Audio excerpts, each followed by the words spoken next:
Opa! Aceita um café? Tá uma delícia. Nossa, aceito. Manda um aqui. Cafezinho expresso, tudo de bom. Pessoal, boa tarde. Lembra de mim? Eu sou o Cristiano Marinho Corrêa. Lembra? Sou seu professor de cirurgia. Hoje, 3 de dezembro. 3 de dezembro. 3, está? 3 de dezembro. Está acabando o semestre. Está acabando o ano. Hashtag dezembrou. Está chegando o fim do ano.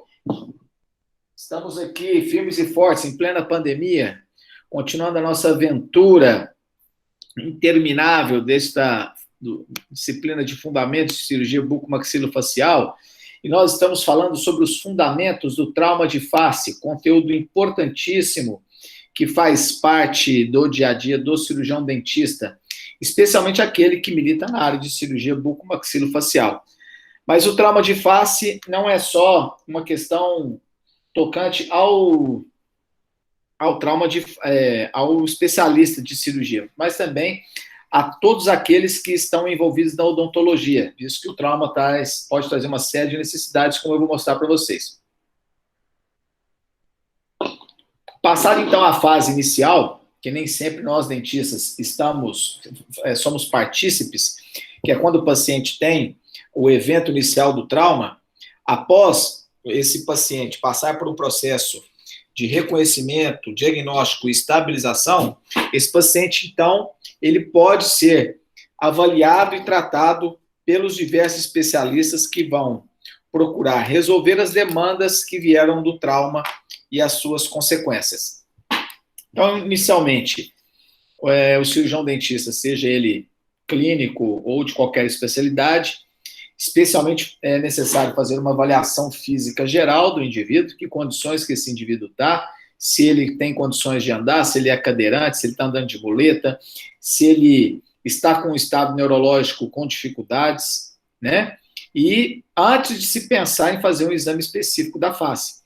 Muitas vezes, este exame inicial, ele é feito no leito ou na casa do próprio indivíduo, graças aos problemas de locomoção que esses indivíduos podem adquirir, né, com os traumatismos, ou com as sequelas que o traumatismo pode trazer.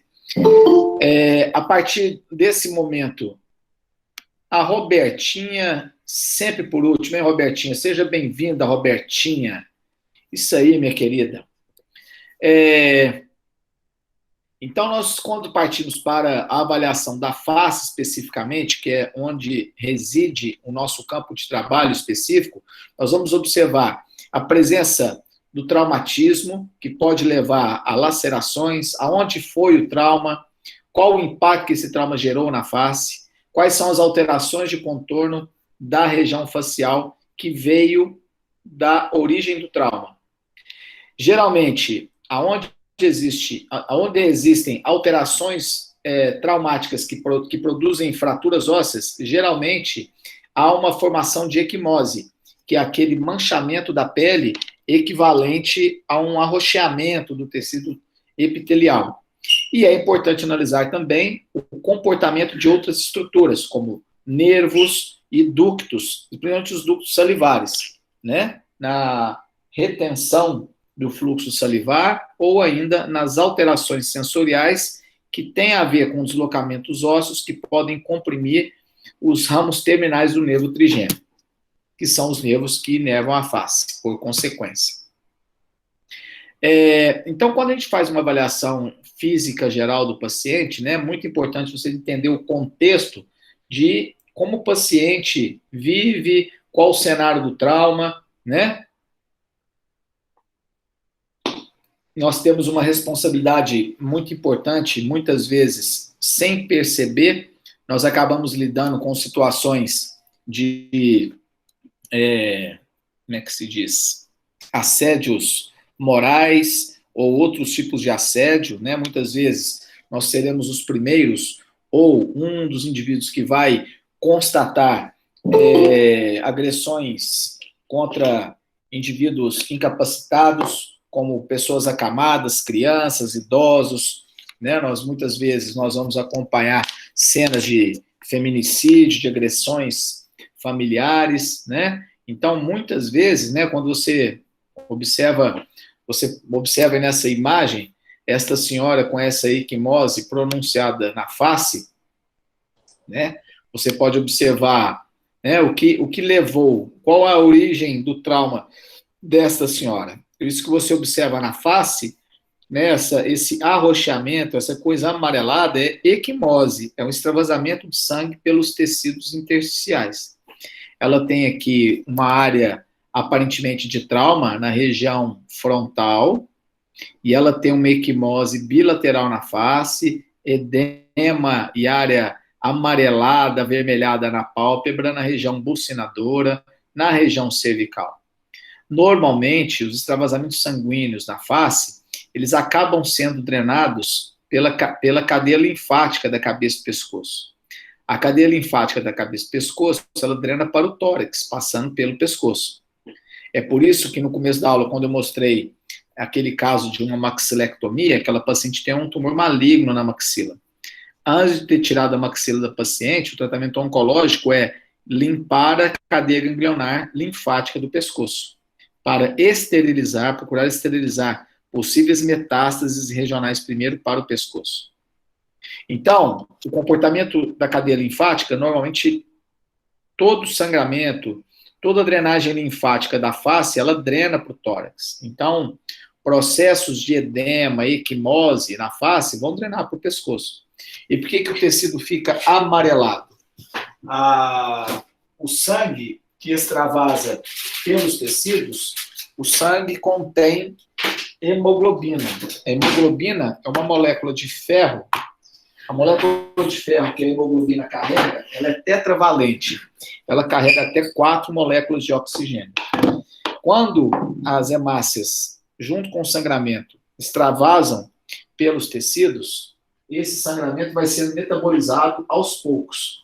Então, o último material, o último resquício de sangue que é metabolizado e é absorvido pelo organismo é a molécula de ferro. E a molécula de ferro da hemácia, ela deixa essa tonalidade amarelada na face. Essa tonalidade amarelada tem a ver com o ferro que extravasa, o ferro que é remanescente da hemoglobina que está presente no sangramento, que está evidenciado aí nesta equimose. E aonde tem equimose, aí quando o bombeiro sai atrás de um incêndio, ele procura onde tem fumaça. O cirurgião procura a equimose na face de um paciente, ela é uma pista de onde pode haver traumatismo ou ruptura da cortical óssea, expondo a sua medula. A medula óssea, quando está exposta por uma fratura, ela sangra, muito parecido com um alvéolo dentário. Então, esta senhora teve aqui um traumatismo na região frontal, né? A história clínica dela é de que ela tropeçou no banheiro. E esse tropeçar no banheiro provocou toda essa equimose. Ela tinha suspeita de uma fratura nasal ou de uma fratura de maxila, né? Mas às vezes essa senhorinha não caiu, às vezes ela foi agredida. Então, muitas vezes, a gente precisa questionar os pacientes com seriedade sobre o que aconteceu. Você precisa criar, às vezes, um cenário de confiança para que o paciente possa, às vezes, externar e esclarecer o que realmente aconteceu com ele. E é da nossa obrigação informar as autoridades competentes quando a gente percebe algum cenário nesse sentido, tá? Na semana passada mesmo, eu atendendo uma senhora na policlínica que estava com uma crise de dor na face muito intensa, ela, no final da consulta, veio confessar que está vivendo muito mal com o marido, que o marido agride ela, que ela está sendo agredida pelo marido, que ela está passando por um problema emocional grave, né? Então, esses problemas de relacionamento, esses problemas familiares, às vezes podem redundar em agressão física, e é importante que no reconhecimento desses cenários você possa fazer o pleno encaminhamento. Quem trabalha com trauma de face, especialmente o trauma de face, é muito comum a gente observar, né, especialmente agressão contra mulheres. Né? Eu, no hospital Mário Palmério, atendi algumas mulheres nesse cenário, e às vezes a mulher, movida pelo amor, movida pelo sentimento, esconde, né, que é agredida pelo companheiro, e depois de algum tempo a gente acaba descobrindo que é agressão física, né? Então, algumas mulheres, né, seguram esse cenário. Se alguém nessa sala aqui está passando por isso, não fica calada, não, né? Nenhuma mulher merece ser agredida, né? Ninguém merece agressão. A mulher, o máximo de agressão que uma mulher merece é receber uma flor, uma rosa. O máximo de agressão é isso. As mulheres precisam ser tratadas com todo carinho e afeto. As mulheres são o esteio da nossa sociedade. Não se admite agressão contra a mulher, né? Na verdade, a gente não precisa ser agressivo com ninguém. Você pode ser divergente, mas popular apelou, perdeu. O traumatismo de face, ele traz isso, né? Então, a equimose, ela dá pistas de onde aconteceu o traumatismo. Então, o trauma de face, muitas vezes, ele produz como resultado, lacerações, que é a perda de continuidade do tecido. E essas lacerações, elas provocam alterações do contorno. Como vocês podem ver, o contorno oclusal desse paciente tem um desvio acentuado. Esse aqui é uma alteração de contorno bastante visível, que até mesmo um acadêmico de odontologia do primeiro período, o pré-vestibulando consegue perceber que existe alguma alteração aqui no contorno mandibular, né? Esse aqui é uma deformidade muito importante nesse paciente. Ele tem aqui uma equimose palpebral bilateral, que é indicativo de que talvez tenha também alguma alteração na região do dorso nasal. Então, você precisa fazer o relacionamento do aspecto visual do que você está vendo com a história do paciente. Você precisa fazer um relacionamento para observar se a história que o paciente conta tem um relacionamento com o aspecto clínico que você observa. Esse paciente ele foi agredido numa briga de vizinhos. Ele interferiu numa briga de marido e uma mulher e apanhou do marido da mulher que ele foi tentar ajudar, certo? Então, ele tinha uma fratura do dorso nasal e tinha também uma fratura de mandíbula. Nem sempre a gente consegue observar uma alteração do contorno tão clara quanto essa, né? Às vezes é um deslocamento sutil, que apenas o cirurgião dentista, que tem um pouco mais de atenção visual e exame clínico, vai perceber. O trauma de face, ele pode trazer também importantes alterações estruturais, como perda de substâncias, e essas perdas de substâncias podem levar a alterações neurológicas e alterações dos ductos, né? Então, um agente de violência que é muito comum na nossa sociedade são os ferimentos por arma de fogo, né? O nosso atual mandatário é um defensor, né? As pessoas que o elegeram, muitas delas defendem que nós transformemos o nosso país num faroeste, todo mundo com um revólver na cintura para resolver as questões na bala, né? É engraçado, eu queria fazer um comentário sobre isso, eu não vi em Uberaba, em Criciúma, lá no Pará, os homens de bem do nosso país saírem armados para poder enfrentar essas milícias, né? Faria um bem muito grande para o nosso país se esses homens de bem que já estão armados resolvessem, né, enfrentar essa desordem, né, esses invasores que estão aí roubando a nossa sociedade. Muito bem, esse aqui é um paciente, você observa, um paciente vítima de um ferimento por arma de fogo. O projétil atravessou o corpo mandibular do lado direito. E ao atravessar o corpo mandibular do lado direito, ele explodiu a mandíbula do paciente. E ele recebeu aqui um tratamento com placas, com parafusos, tratamento esse que não teve sucesso, né? Então, parte do segmento ósseo está exposto dentro da cavidade oral, tem necrose óssea associada, e, naturalmente, pela extensão do dano que esse paciente teve, consequência do ferimento por arma de fogo, é esperado que esse paciente tenha dormência do lábio inferior, porque o trajeto do nervo alveolar inferior foi totalmente comprometido, né? Ou pelo processo de explosão provocado pelo projétil, ou ainda pelo processo de necrose. Então, a dormência do lábio inferior desse paciente aqui do lado direito é um evento esperado pelo tipo de traumatismo que esse paciente tem. Às vezes, esse traumatismo ela pode comprometer a drenagem da glândula salivar parótida, fazendo com que o paciente tenha acúmulo de saliva na região jugal, especialmente quando ele se alimenta. Um ferimento por arma de fogo no assoalho da boca pode comprometer a carúncula ou a glândula submandibular. trazendo também problemas de retenção do fluxo salivar. Então, essas alterações mais graves, especialmente de perda em definitivo, estão associadas a ferimentos por arma de fogo, tá? Algo que é muito observado no traumatismo facial é quando tem fratura do osso zigomático ou fratura da mandíbula, sem perda de substância. A mandíbula, ela pode, ao deslocar-se, comprimir o trajeto do alveolar inferior, causando alterações sensoriais.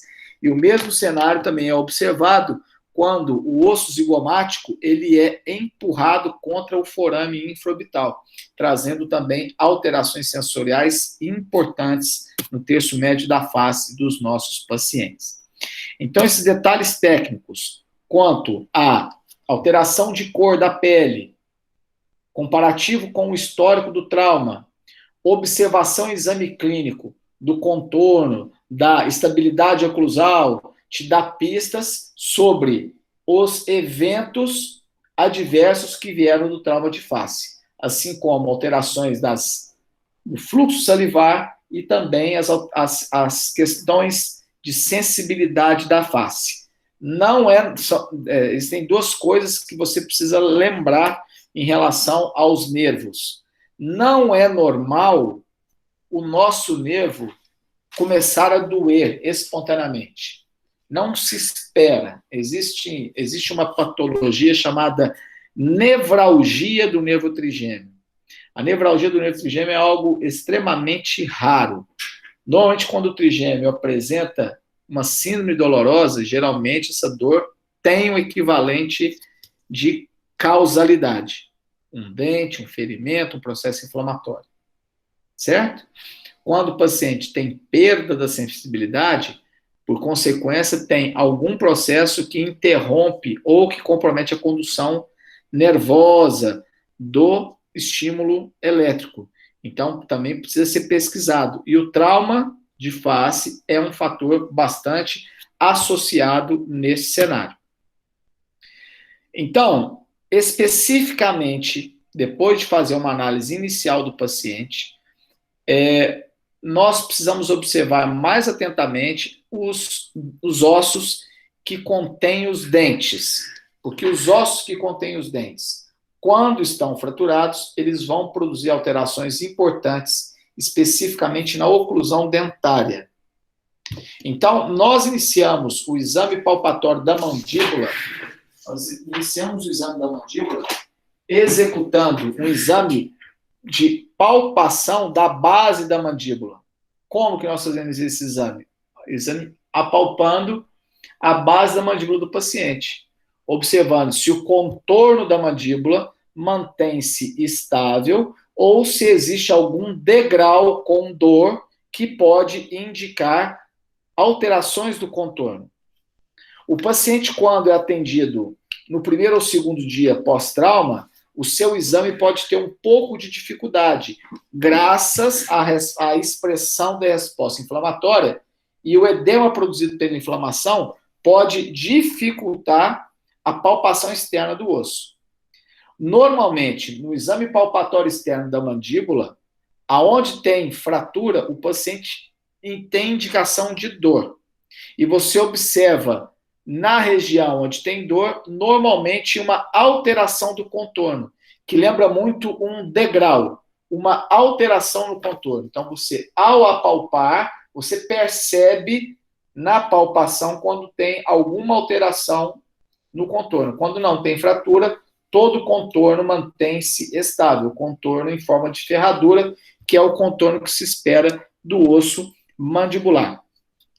É importante observar a oclusão do paciente, se a oclusão está estável, se o paciente tem oclusão classe 1, se é classe 2, se é classe 3, se as guias oclusais estão estáveis, se o paciente consegue e tem encaixe dentário espontâneo, se ele percebe alguma alteração, algum contato prematuro, se tem também alguma região dormente, e você vai inspecionar lacerações no tecido, modificação na cor da mucosa, e finalmente você vai observar se a mandíbula tem mobilidade. Geralmente a gente segura a mandíbula com o polegar na região intraoral, A gente coloca o polegar na região dos dentes e o dedo indicador na base da mandíbula, por fora.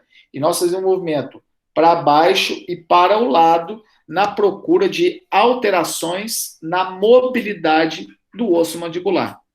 Assim como também observamos os dentes à procura de alterações de mobilidade, especialmente mobilidades grau 2 e grau 3, que podem estar associadas no traumatismo que envolva fratura de mandíbula.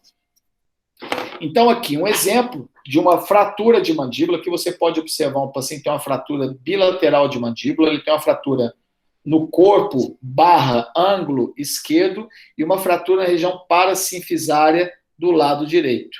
Aqui você observa 2 traços de fratura e aqui você observa um traço de fratura com deslocamento mandibular. Então, essa característica dessa fratura especificamente vai trazer para o paciente aqui do lado direito, talvez ele não tenha alteração de sensibilidade. Mas aqui do lado esquerdo, fatalmente ele vai ter alteração de sensibilidade, porque observem aqui, ó, o trajeto do alveolar inferior, como ele foi alterado o seu contorno. E a tábua óssea mandibular está comprimindo essa terminação nervosa. Está comprimindo esse tronco nervoso, que costuma causar dormência no lábio do paciente. Então, ele deve ter dormência do lado de cá. E o exame palpatório, você vai observar que o contorno mandibular do lado direito tem diferença quando você chega na região do ângulo mandibular do lado esquerdo. Você vai observar um degrau, um afundamento. E, normalmente, especialmente nas fases mais iniciais do traumatismo, o paciente vai apresentar dor aqui no exame palpatório. Quando você examinar a cavidade oral dele, você vai observar que a oclusão dele, ele não consegue fechar os dentes, porque ele está ocluindo diretamente na região do osso mandibular. Pode causar dor e até laceração na mucosa. Ai, ai. Tô começando a me dar sono. Oi, pois não. Esse termo que você usou, tem a sínfise, né? Você falou assim, região parasinfisária, tem assim. O que significa esse termo para? Para significa ao lado. Ah, tá. Sínfise, parassínfise, que é ao lado da sínfise. Região mentoniana, corpo, ângulo, ramo ascendente. Apófise coronoide, apófise condilar. Entendeu? Entendi.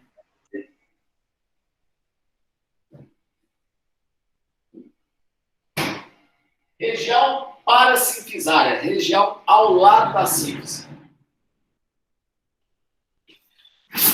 Estou fazendo nada? Vou tomar uma aguinha com gás, ver se eu acordo. Você tá doido? Você tá doido? Ai, acordei, ó. Show. Ó, além do contorno mandibular, né? Então, se esse paciente, por exemplo, é edentado, nem sempre você vai conseguir observar a oclusão dele, né? Não tem como observar a oclusão de um paciente edentado. Mas, geralmente, o paciente edentado, num trauma como esse, ele quebra a prótese. Então, você vai observar apenas com exame radiográfico ou exame palpatório. Já o paciente dentado, o paciente que tem dentes, é possível observar a oclusão dele. Então, você observa, este paciente aqui é o mesmo dessa radiografia. Observem que ele tem, clinicamente, um desvio mandibular para o lado direito, com uma mordida aberta anterior. Esse paciente, naturalmente, deveria ter uma mordida tipo classe 1. É o que a gente espera de um paciente, é ter uma mordida classe 1. Então, houve aqui um desnivelamento, um desalinhamento da linha média de aproximadamente 6 milímetros para o lado direito. E a explicação está aqui. O exame radiográfico mostra um traço de fratura entre o dente 38 e o 37, com deslocamento inferior da mandíbula. Por que a mandíbula deslocou inferiormente aqui? Quem pode me explicar qual que é a causa deste deslocamento inferior da mandíbula? O que faz o osso deslocar?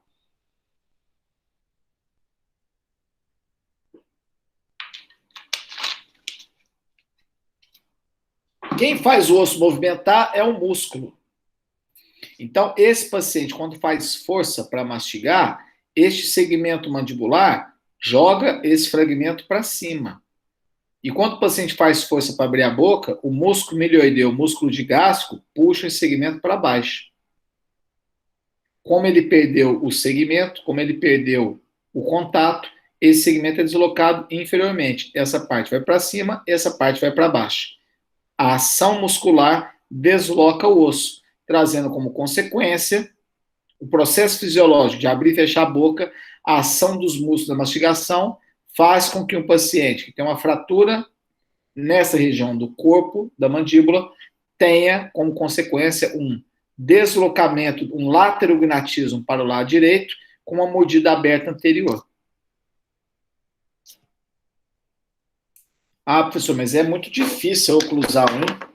É difícil mesmo. Por isso que a gente tem uma disciplina específica de oclusão. Professor, não estou lembrado nada de oclusão. E tudo que o senhor falou para mim foi coisa assim que eu não lembro. Amigão, dá uma estudada, hein? Que você está chegando na clínica. Lá não dá tempo de dar desculpa mais, hein? Eles vão ser cobrados quanto ao conhecimento básico da chave de oclusão. É o passo básico inicial. Nós também observamos, então, além da oclusão e dessas alterações do contorno, nós observamos as lacerações teciduais, especialmente as lacerações mucosas, né? As lacerações mucosas também podem trazer consequências desagradáveis para o paciente, especialmente na estética dentalveolar. Vocês não podem esquecer da nutrição vascular, né? Observem que nesta laceração, ó, o paciente bateu a boca no capacete, o aparelho dentário grudou no lábio e houve uma laceração ó, na gengiva inserida e na gengiva livre do paciente. Então, observem que a papila interdental foi destacada. Esse triângulo que eu estou mostrando para vocês, ó, esse triângulo perdeu a nutrição vascular da base dele. Esse tecido aqui pode necrosar no pós-operatório, tá? Que está sem base.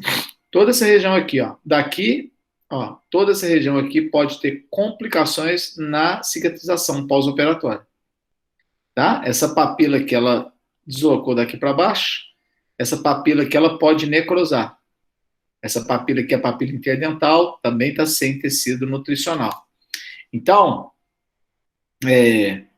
muitas vezes, né, nós não temos culpa da doença, mas a nossa atitude e a nossa conduta tem impacto direto na recuperação que os pacientes vão ter no pós-operatório. Então, a gente observa a existência de fratura desse jeito. Além disso, nós vamos observar mobilidade do segmento ósseo, né, quando você observa um deslocamento ósseo, né, naturalmente você vai apenas constatar que esse segmento do lado esquerdo tem uma mobilidade diferente do lado direito, o osso fica solto. E essa mobilidade também pode acontecer na região dentoalveolar. O paciente teve quase que o arrancamento desse grupamento aqui que tem. Aqui você observa. Aqui você observa a tábua óssea lingual destacou-se do remanescente mandibular junto com os dentes. O paciente teve um acidente automobilístico. Tá? Tá super móvel, isso aqui tá solto. Por que tem, o que é essa coisa esbranquiçada aqui que você está vendo dentro do alvéolo? O que é isso aqui, pessoal? Quem pode me ajudar? Quem lembra das aulas de cicatrização dos tecidos? Fibrina? Fibrina. Há quanto tempo esse paciente, se isso aqui é fibrina, se isso aqui é fibrina, se isso aqui é um pouco de pus ou secreção, há quanto tempo que esse paciente sofreu esse traumatismo?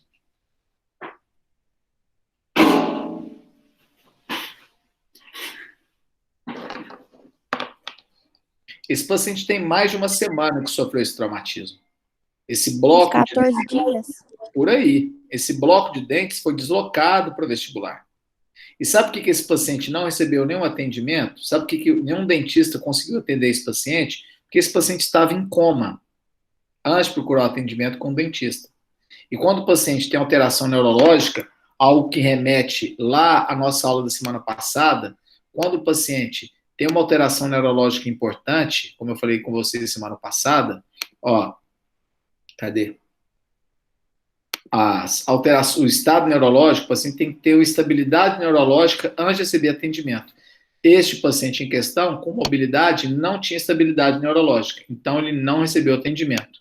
Vocês imaginam o que aconteceu com esse grupo de dentes? Ele foi removido, que não tem como recuperar mais. A possibilidade, aqui você pode observar que tem osso alveolar exposto, já há mais de uma semana ao meio bucal, esse aqui é fragmentos de tábua óssea, e como ele está desconectado, fatalmente esse tecido entra em necrose.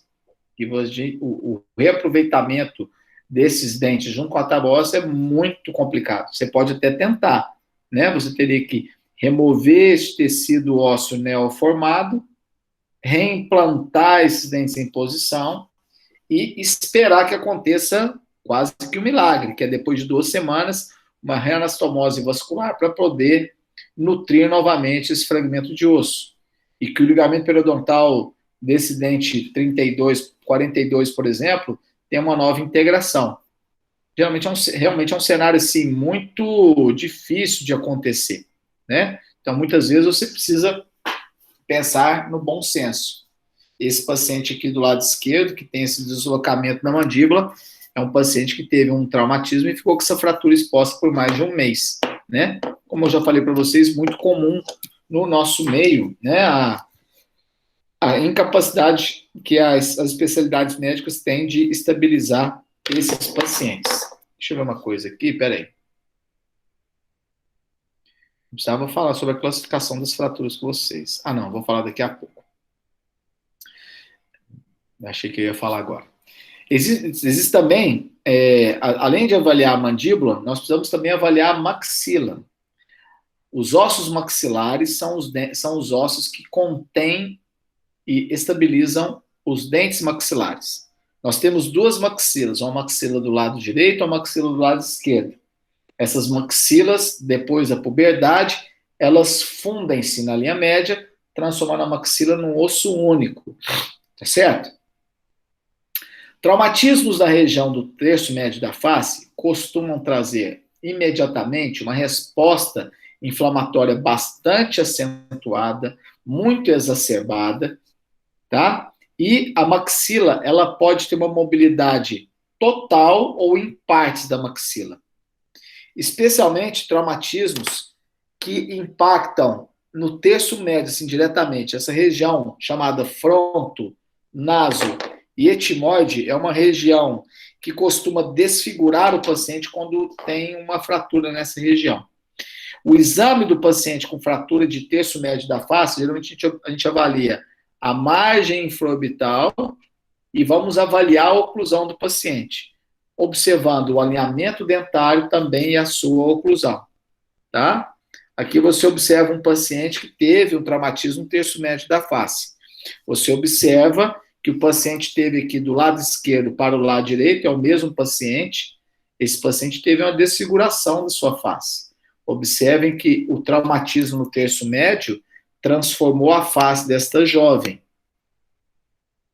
Antes do trauma, depois do trauma. Então, o paciente teve um alargamento da base alar, cicatriz na face, um aumento da distância intercantal dos olhos, um achatamento da região pré-maxilar. E o paciente conquistou esta oclusão, né? Uma oclusão que não tem parâmetro de normalidade. Por que o paciente Por que o paciente evoluiu com uma oclusão nesse sentido? Porque, fatalmente, quem tratou dessa paciente não tinha noções básicas de oclusão dentária. Essa aqui não é a posição natural da maxila. Então, o exame palpatório maxilar, você tem que apalpar a margem infraorbital, o dorso nasal, observar se os dentes estão movimentando e, principalmente, ter uma correlação com a mordida, com a oclusão do paciente. Fraturas da maxila costuma deixar o paciente com mordida aberta anterior, tá? A maxila costuma descer posteriormente, deixando a maxila com mordida aberta. Então, deixa eu mostrar para vocês aqui, antes que eu perca o raciocínio, um exame de uma maxila quebrada, para vocês entenderem como é que a maxila fica quebradinha. Quer ver? Deixa eu mostrar aqui. Assombroso. Assombroso. Aqui, ó, vídeo do assombroso.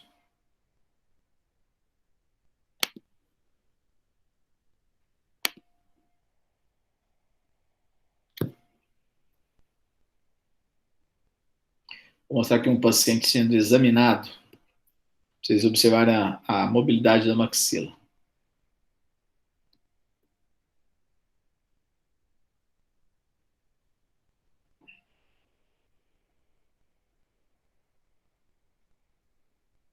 Ih, meu HD não quer abrir.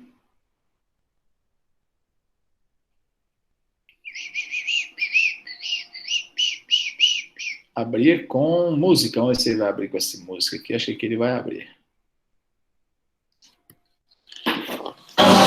Esse é o Luiz Gustavo.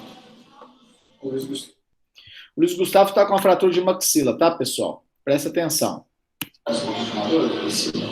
Tem um traumatismo no sentido crânio-caudal, de anterior para posterior. O traumatismo teve impacto na região do dorso nasal. O impacto no sentido descendente, que acertou o pescoço dele. Com isso, o Luiz Gustavo, pode apertar os dentes, Luiz. O Luiz Gustavo apresenta uma desoclusão, os dentes estão fora do lugar, e tem um ferimento no lado superior, e ele não consegue apertar os dentes, não é mesmo, Luiz Gustavo? Isso. E ao exame físico, um pouquinho bem grande, a maxila dele apresenta uma mobilidade acentuada. Quando manipula os ramos incisivos, a maxila dele inteira sobe junto com a região do dorso nasal. O dorso nasal está solto junto à parte maxilar.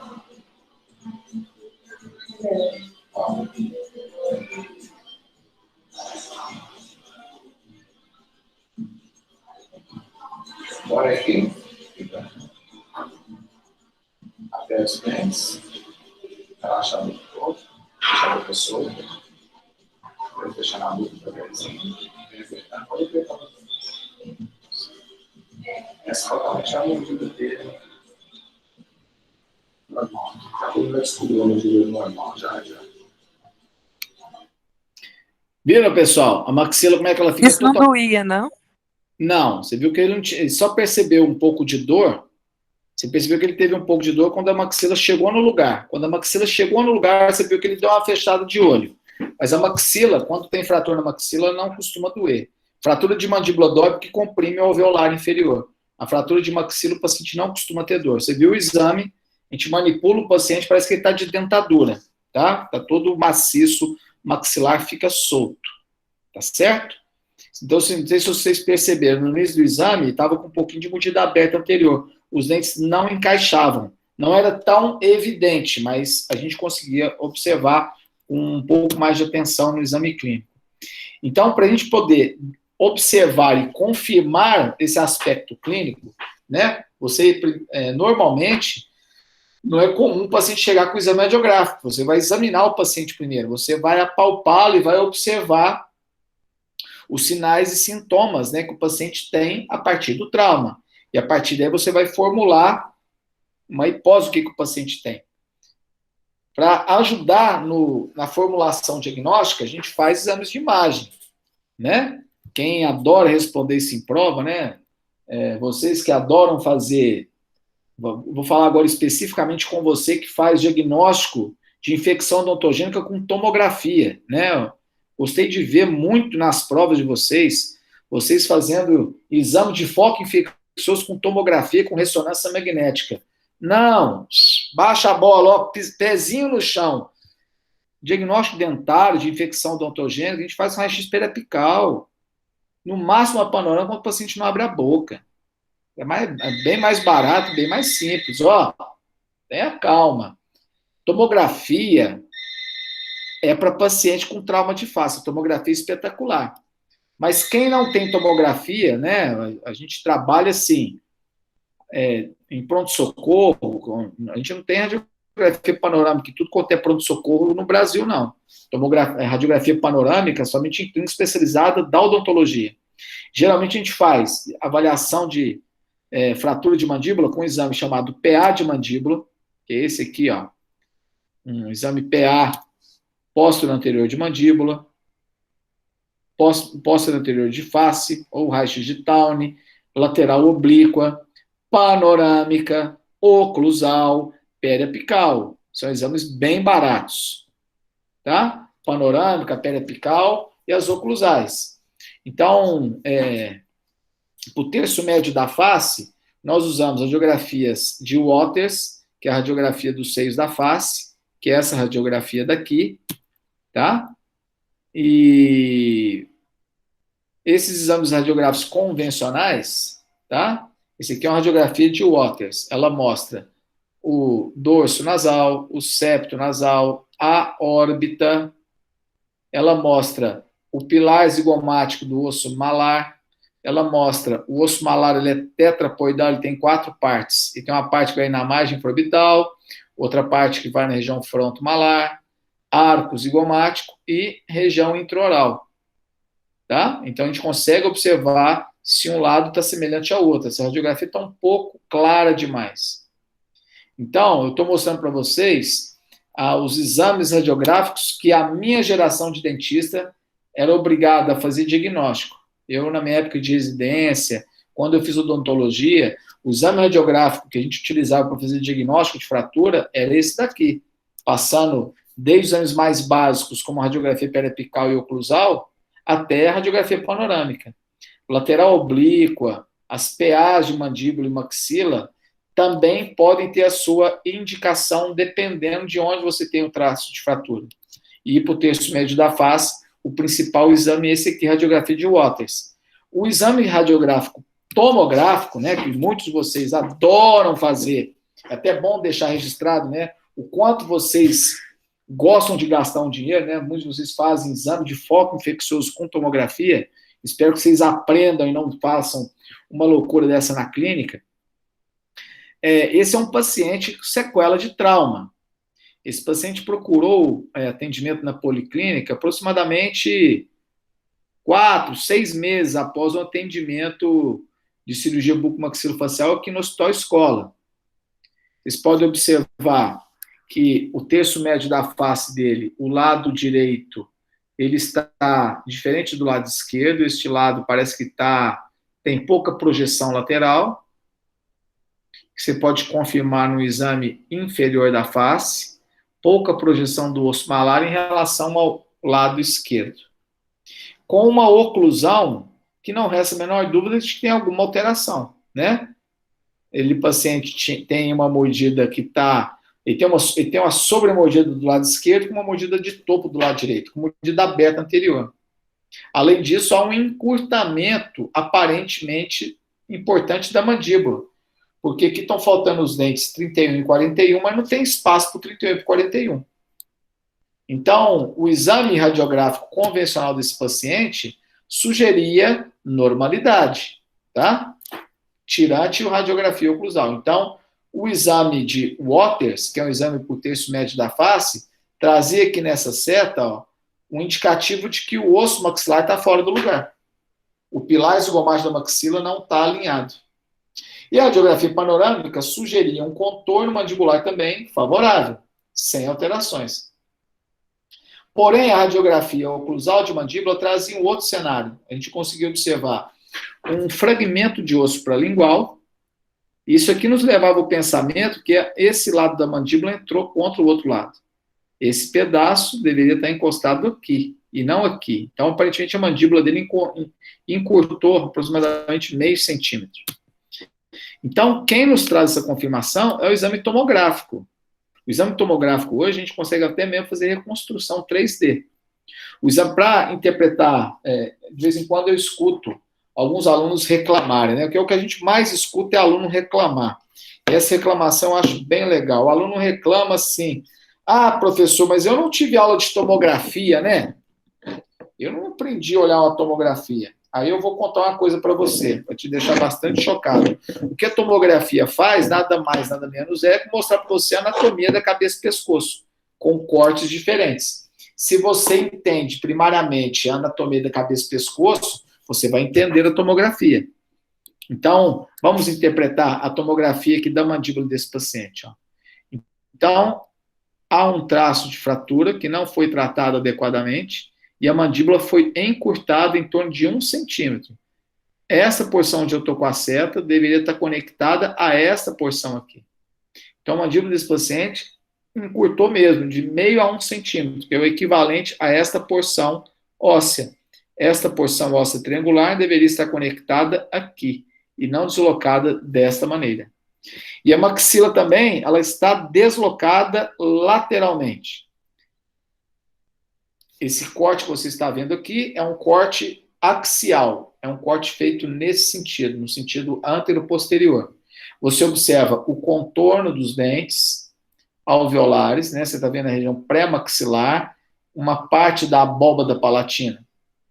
Se esse osso aqui é um maxilar, estas duas protuberâncias que só pode ser o ramo ascendente da mandíbula.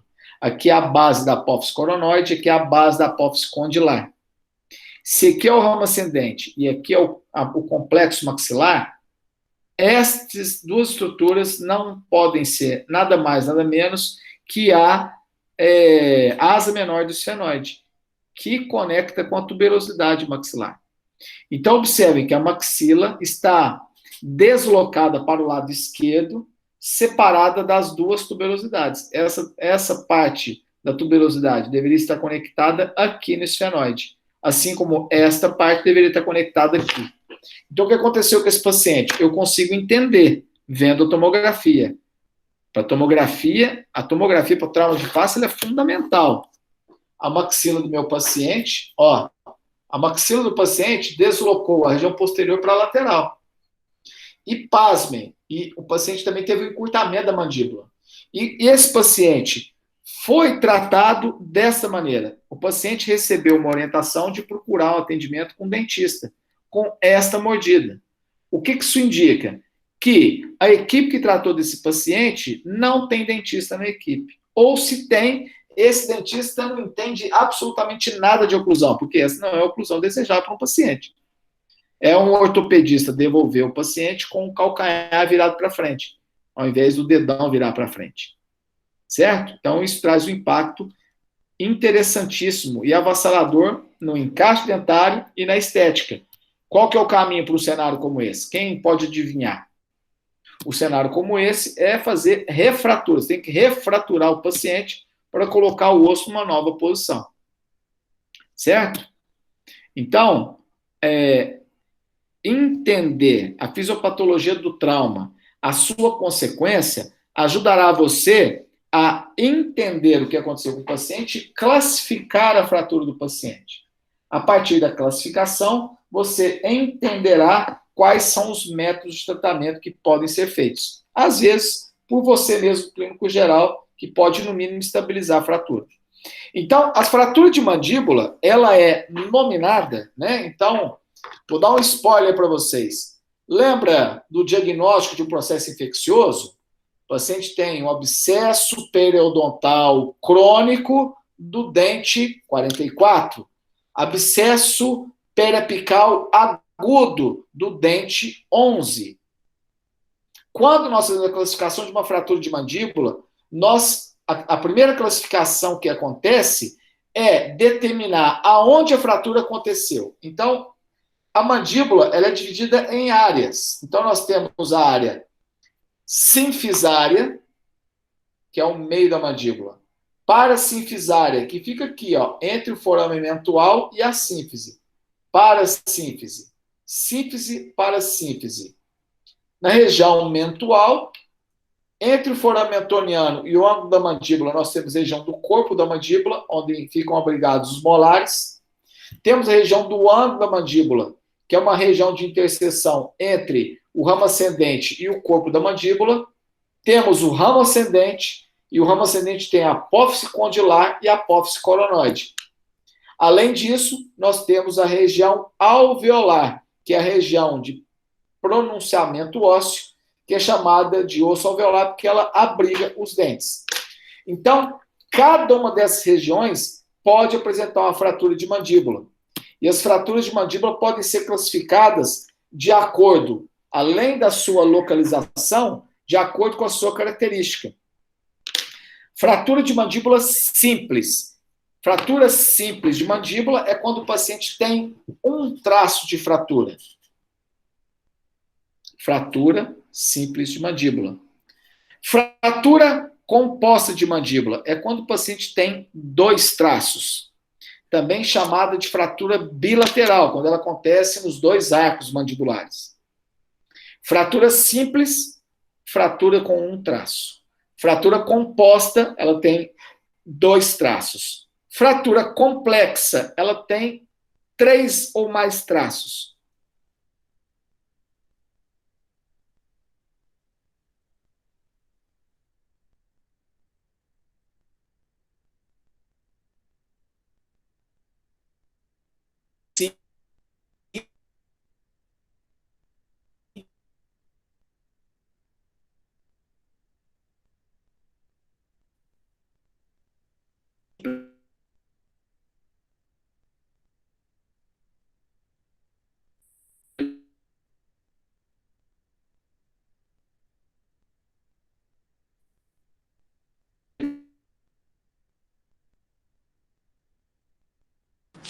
Cristiano, não estamos escutando, travou tudo.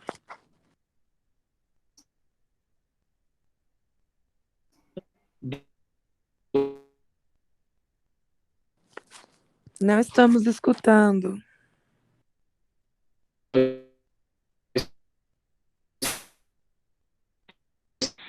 Cristiano, você tá ouvindo a gente?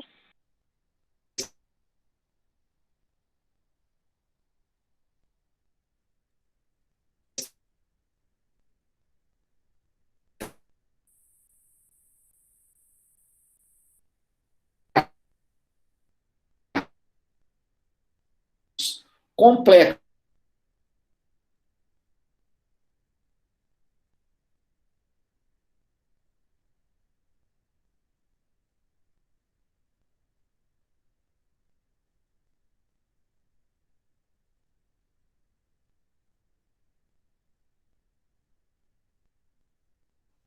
Voltei, estou de volta. Me escutam? Voltou. Agora sim. Sim, Aonde? mas ainda tá travando um pouquinho. Aonde que eu parei? Não, eu tava modificando aqui. Aonde que eu parei, pessoal? 3 fraturas ou mais, eu acho. Legal. Fratura simples, um traço. Fratura com 2 traços, composta. Essa daqui, ó. Esse aqui é um paciente que tem uma fratura composta de mandíbula. Cristiano, sua tela não está apresentando mais. Oi? Ah, sim. Não está apresentando a tela. Tudo bem, desculpa. Vamos continuar agora sim, peraí. Estou compartilhado com vocês? Estamos conectados novamente? Estamos juntos? Sim. Sim. Ah, que gracinha. Que lindo. Então vamos lá, vamos ver aqui uma fratura simples de mandíbula. Fratura simples de mandíbula. O paciente tem uma fratura parasinfisada do lado esquerdo, na região do dente 32 e 33. Fratura bilateral de mandíbula. Fratura em corpo esquerdo e parasínfise direita. Observem que a fratura está antes do forame mentual. Parasínfise direita e corpo do lado esquerdo. Mas... Professor, ela independe do local? Tipo, pode ser 2 fraturas no mesmo lugar? Não. Você pode ter mais de um traço no mesmo lugar. Quando a gente tem vários, geralmente, a gente pode ter vários traços no mesmo lugar. Quando a gente tem vários traços no mesmo lugar, nós chamamos isso de fratura cominutiva. Fratura cominutiva é quando no mesmo local tem vários traços de fratura. Ah, sim, obrigada. Certo? Deixa eu te mostrar. Esse caso clínico, quem foi que perguntou? Ana Flávia. Aqui, Flávia, ó. Esse paciente que teve esta ocorrência aqui, ó, esse ferimento por arma de fogo aqui, neste local aqui, aconteceu uma fratura cominutiva, vários traços de fratura num único local. O projétil de arma de fogo, ele costuma explodir a mandíbula. Vou te mostrar um outro caso aqui, quer ver? Cominutiva. Fratura cominutiva do Laerte. Quer ver que legal a fratura dele? Ó, esse aqui é um exemplo de uma fratura cominutiva de mandíbula, tá vendo? Ó? Aqui o paciente tem uma fratura cominutiva na região mentual do lado esquerdo. Consegue perceber aquilo, Luiz? Ó, quantos traços de fratura, ó. Deixa eu te mostrar antes. Aumenta a tela, por favor, a foto. Já vai. Essa aqui é uma fratura cominutiva de mandíbula, ó.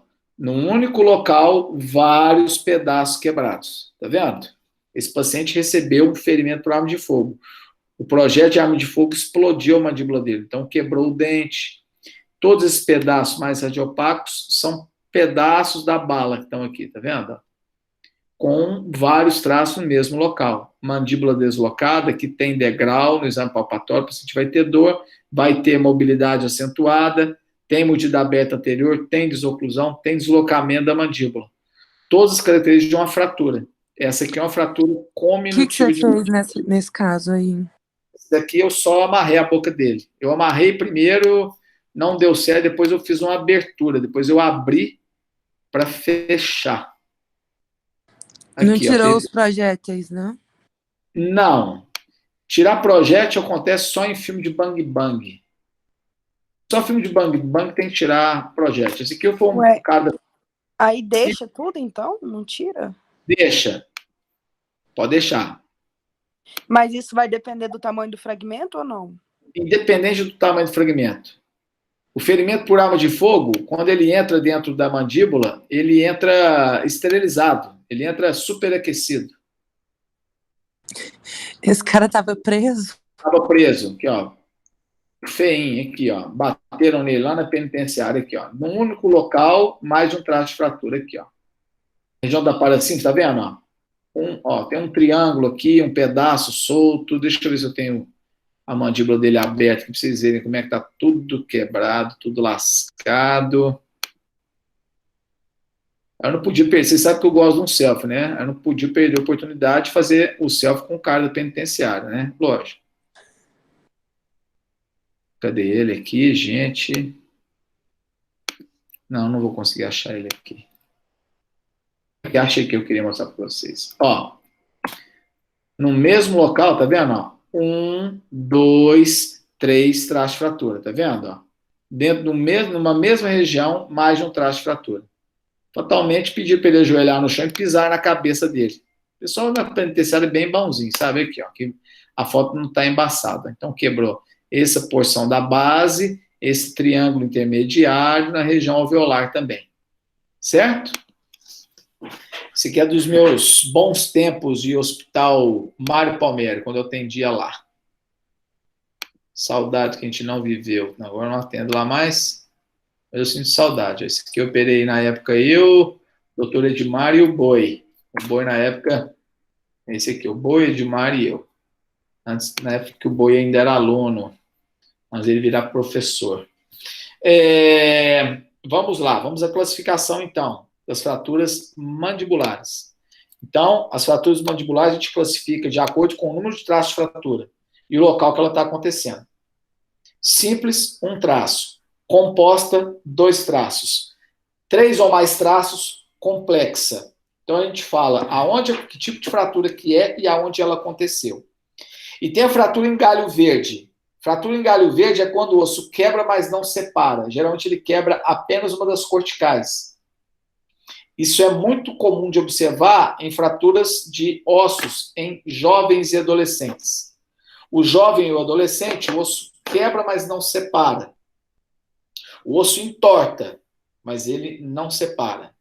É por isso que a maior parte das fraturas de membros de crianças e adolescentes é tratado apenas com engessamento. Volta o osso para o lugar e imobiliza ele, que o osso volta à sua função normalmente. Quando nós pensamos uma fratura de adulto, aí sim, a fratura precisa ser estabilizada com sistemas de fixações. Tá?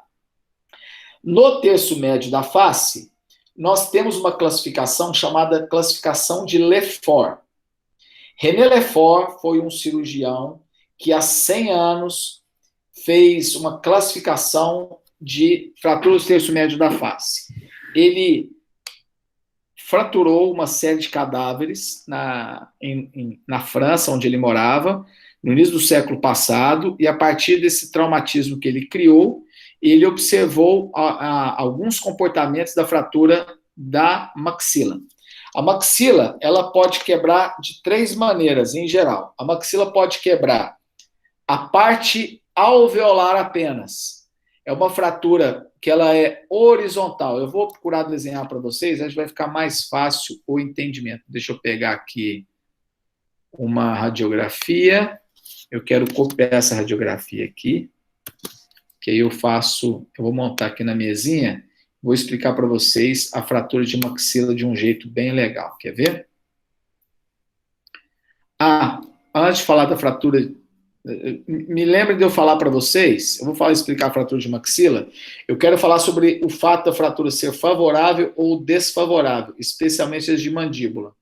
Deixa eu só explicar essa questão para vocês, essa questão da fratura de maxila, que é importante eu falar isso aqui com vocês hoje. Vou pegar aqui uma maxila, vou colocar aqui e mostrar os 3 traços de fratura de maxila, é bom que fique registrado aqui nessa aula. Então, eu vou inserir aqui para vocês, vou inserir essa fotinha que eu fiz, eu vou fazer um upload da foto que eu fiz aqui da maxila, tá aqui, captura de tela, eu vou colocar essa captura de tela aqui, para você entender o que é uma maxila.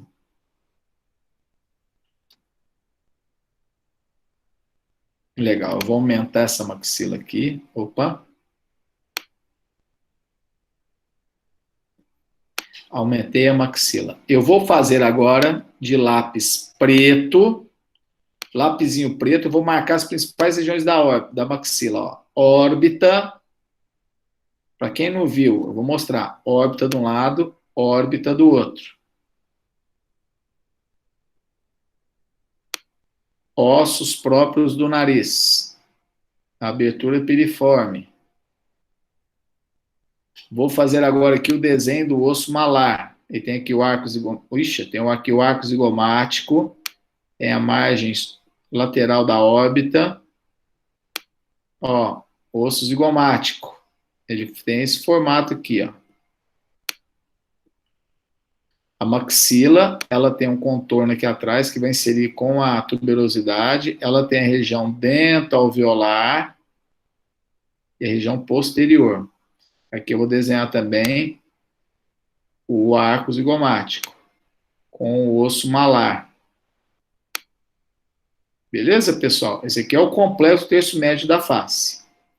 Tá? Aqui atrás nós temos a lâmina pterigoide, que conecta com a tuberosidade maxilar. Muito bem. Eu agora vou mostrar para vocês em vermelho o desenho da fratura Lefort 1. A fratura Lefort 1, ela começa na região da abertura piriforme, ela corre lateralmente até a lâmina pterigoide, ela acontece de forma bilateral e ela separa todo o complexo dentário, ela separa todo o complexo dos dentes, toda a porção dental-alveolar é separada da base do crânio. Esta fratura aqui, então eu vou escrever em vermelho. Aqui embaixo nós temos a fratura Lefort 1. Fratura Lefort 1 ou piramidal. Aliás, ou fratura de Guerin. Tá? Fratura Lefort 1 ou fratura de Guerin. Então, a fratura Lefort 1 ou de Guerin, ela fica baixa. Tá? Vou fazer aqui uma setinha mostrando para vocês aqui, ó, em vermelho, a fratura Lefort 1 ou fratura de Guerin. Ela começa na abertura piriforme, corre bilateralmente na região anterior da maxila, de anterior para posterior, acima dos ápices dentários. A fratura Lefort 2, eu vou fazer ela em amarelo. Ela começa aqui nos ossos próprios do nariz, ela corrompe a margem infraorbital e desce para a região posterior da maxila. Ossos próprios do nariz, margem infraorbital e corre para a região posterior da maxila, bilateralmente. Quando o paciente tem a Lefort 1, você examina, o paciente parece que está de dentadura. A Lefort 2, quando você examina, parece que o terço médio, o nariz do paciente mexe junto com os dentes. Então, essa fratura que vem dos ossos próprios do nariz e corre para a região posterior da maxila, ela é conhecida como fratura Lefort 2 ou piramidal, que a fratura tem um contorno piramidal, ela parece uma pirâmide. Então, em amarelo, a fratura Lefort 2 ou piramidal. A fratura Lefort 3, eu vou fazer ela em verde. A fratura Lefort 3, ela tem a ruptura do arco zigomático bilateral, da margem da sutura frontomalar, região posterior da órbita, ossos próprios do nariz, região posterior da órbita, sutura frontomalar e arco zigomático. Isso aqui acontece de forma bilateral. Quando isso aqui acontece, todos os ossos da face do terço médio desprendem-se do crânio. Essa é uma fratura de maior gravidade e é chamada de fratura Lefort 3. Certo? Ou disjunção crânio-facial. Essa classificação, ela ainda é usada. Depois de 100 anos, nós ainda classificamos essa fratura desta maneira. Só que é preciso entender que hoje dificilmente nós encontramos fraturas Lefort 1 clássicas ou fraturas Lefort 2 clássicas. É mais comum nos nossos tempos atuais encontrar fraturas complexas, como a Lefort 3, que todos os ossos da face se desprendem. A importância desse trabalho do René Lefort foi mostrar a importância desses pilares de fixação que o osso maxilar tem. Quando nós pensamos na fratura de mandíbula, o local que mais fratura na mandíbula é o côndilo, em torno de 30%. O côndilo é a região que mais fratura, porque é a região mandibular mais frágil. O osso essa fragilidade do côndilo, ela, na verdade, anatomicamente, ela protege a base do crânio. Porque se o ramo ascendente fosse maciço, um trauma no mento levaria o côndilo a invadir a base do crânio do paciente. Já o terço médio da face, o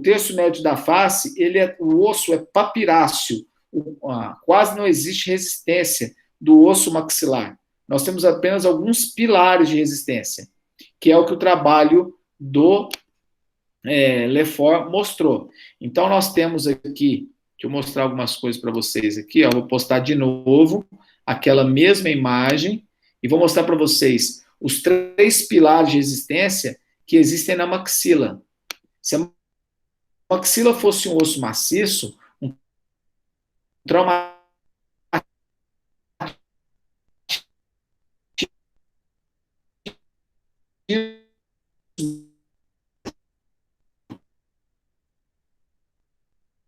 qual faria a base do crânio fraturar, tá? O seio maxilar ela tem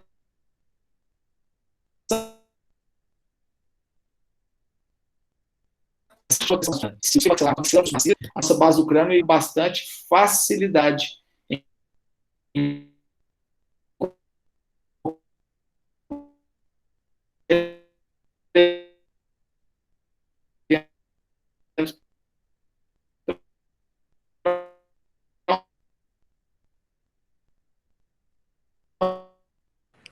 Cristiano, travou. Travou de novo.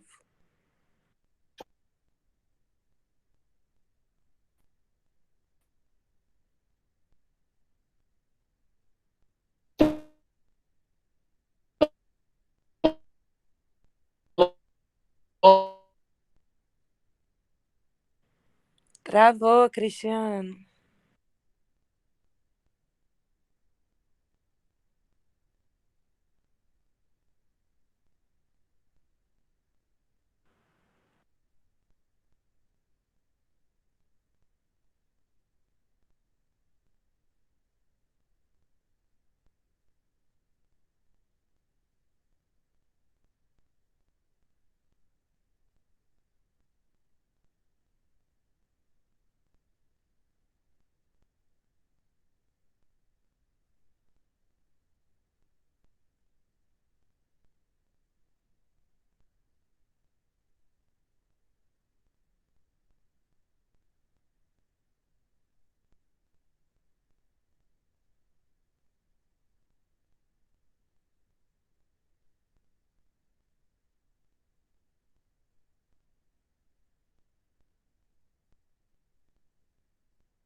Ó, deixa.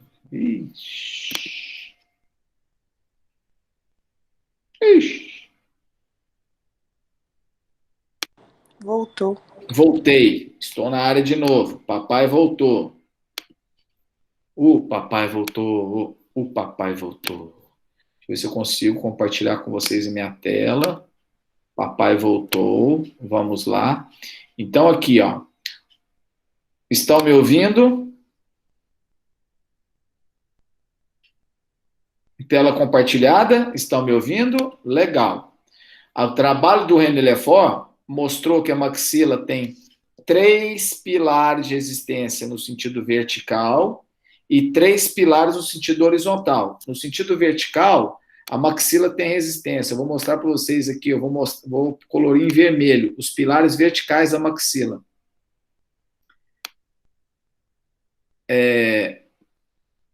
Inserção zigomática do osso maxilar na região dos molares, a abertura piriforme e lâmina pterigoideia.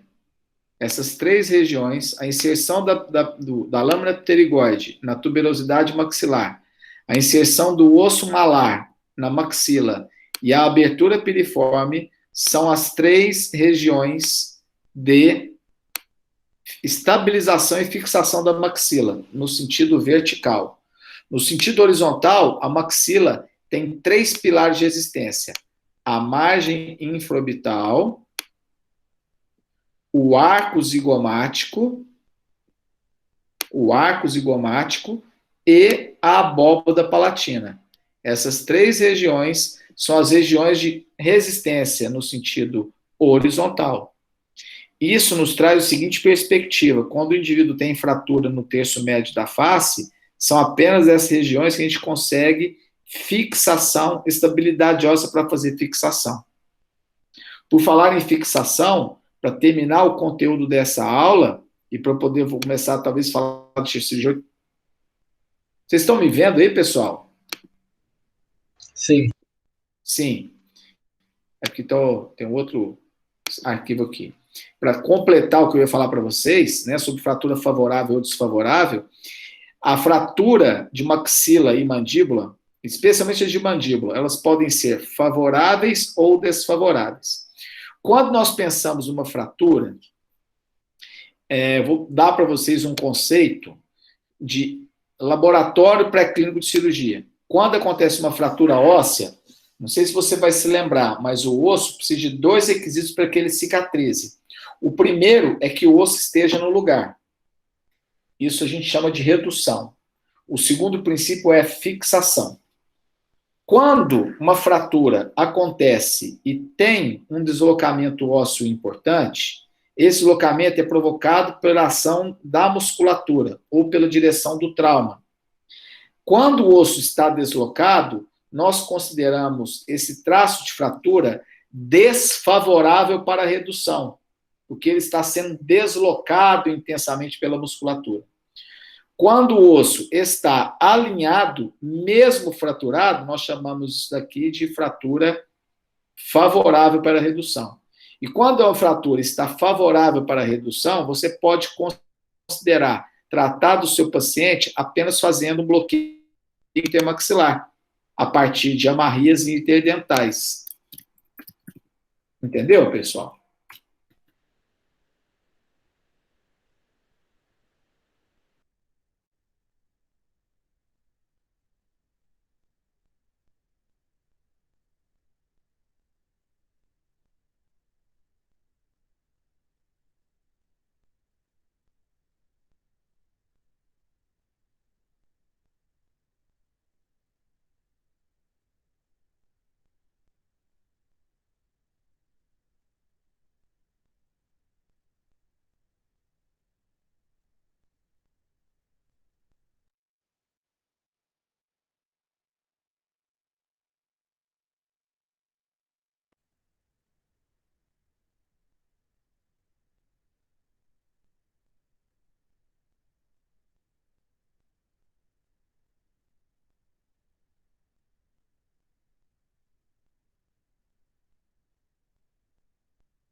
A classificação das fraturas nos ajuda a entender a complexidade que uma fratura apresenta, seja ela de maxila, seja ela de mandíbula. E o entendimento e a classificação vai direcionar a forma de tratamento, que não é competência do clínico geral, é competência do especialista, mas o clínico geral tem que estar preparado para definir diagnóstico quando necessário para o devido encaminhamento.